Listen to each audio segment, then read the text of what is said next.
Hi everyone, मैं हूँ राहुल चौहान और आज हम देखेंगे कि ड्रैगन बॉल डायमा के एपिसोड 9 में क्या होगा। तो डायमा के एपिसोड 8 में दो बड़ी चीज़ें हुई है।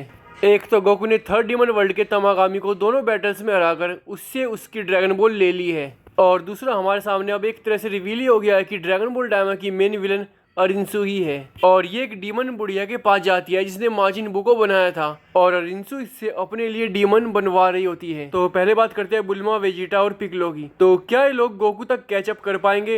एपिसोड 9 में तो बिल्कुल नहीं। और मेरे अकॉर्डिंग तो सेकंड डीमन वर्ल्ड से पहले तो आप लोग उम्मीद ही छोड़ देना। और एपिसोड 9 में कोई खास ट्रैवल नहीं होगा, पर हाँ बुल्मा और वेजिटा के हमें 2-3 सीन्स देखने को मिल जाएंगे जिसमें शायद बुल्मा कीचड़ को लेकर अपनी कोई शिकायत करे। बात करें गोकू, ग्लोरियो, पेंजी और सुप्रीम काय की, तो हाँ वार्प सामा तक पहुंचने के लिए ये लोग अपना सफर जारी रखेंगे, पर रात होने पर आराम करने के लिए ये लोग किसी लोकल होटल में रुक जाएंगे जहाँ ग्लोरियो इस बार 3 रूम्स लेगा। आपको याद होगा पिछली बार ग्लोरियो ने सिर्फ 2 रूम्स लिए थे। एक रूम तो उसके खुद के लिए, दूसरा गोकू और सुप्रीम काय के लिए और तीसरा पेंजी के लिए। या ये भी हो सकता है पेंजी जो थर्ड डीमन वर्ल्ड के राजा की बेटी है वो खुद से ही इन लोगों का कोई इंतजाम करवा दे या अपने पैसों से ही 3 रूम्स ले लें, पर मैं पहले वाला ज़्यादा प्रीफर करूँगा। पर इन लोगों के पास रहती है थर्ड डीमन वर्ल्ड की ड्रैगन बॉल, और जैसा ग्लोरियो ने लास्ट एपिसोड में पेंजी को बताया भी था कि ये इवेंट जो हुआ है बहुत बड़ा है, खबर बहुत बड़ी है और ये आग की तरह पूरे डीमन वर्ल्ड में फैल जाएगी। मतलब सबको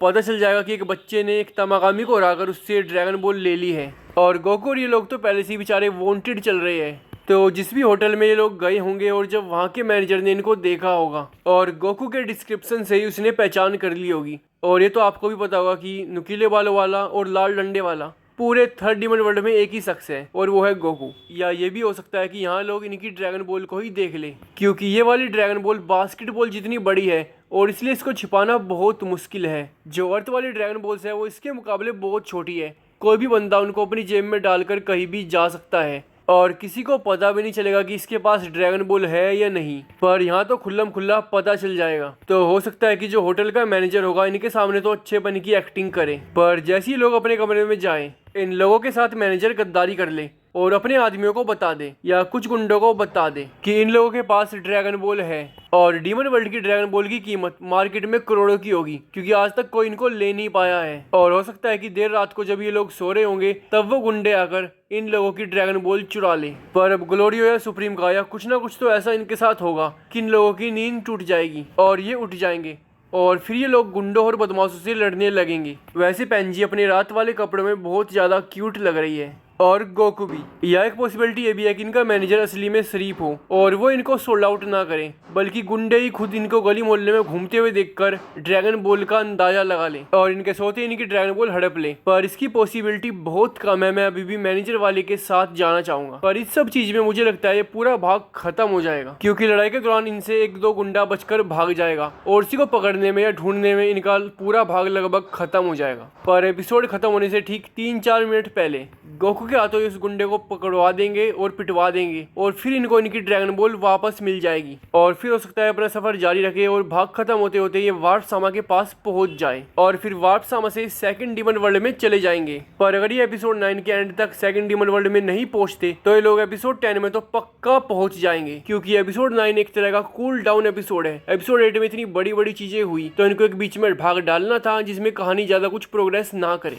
पर फिर भी एपिसोड 9 के एंड में ये अरिंसु का डीमन दिखा के सबको चौंका सकते हैं। और जो डीमन अरिंसु बनवा रही है बहुत ज्यादा पावरफुल होगा, क्योंकि इसमें माजिन बू का अंश भी है।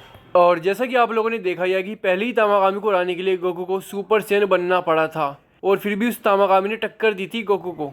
और ये तामागामी सबसे कमजोर तामागामी था, ये थर्ड डीमन वर्ल्ड वाला। मतलब अगर गोकू सेकंड डीमन वर्ल्ड के तामागामी से लड़ेगा तो हो सकता है उसको सुपर सैयन 2 बनना पड़े और पहले डीमन वर्ल्ड के तामागामी के लिए गोकू को सुपर सैयन 3 बनना पड़ेगा। और अब सोचो अरिंसु का डीमन जो बन रहा है वो कितना ताकतवर होगा। इस शो की टाइमलाइन बीरस के धरती पे आने से पहले की है, तो ये बेचारे गोकू को कोई नई फॉर्म नहीं दे सकते। अगर गोकू बड़ा होता, बच्चा ना होता, तो सुपर सैयन 3 में ही पहले तमागामी को भी आराम से देख लेता और अरिंसु के इस नए डीमन को भी।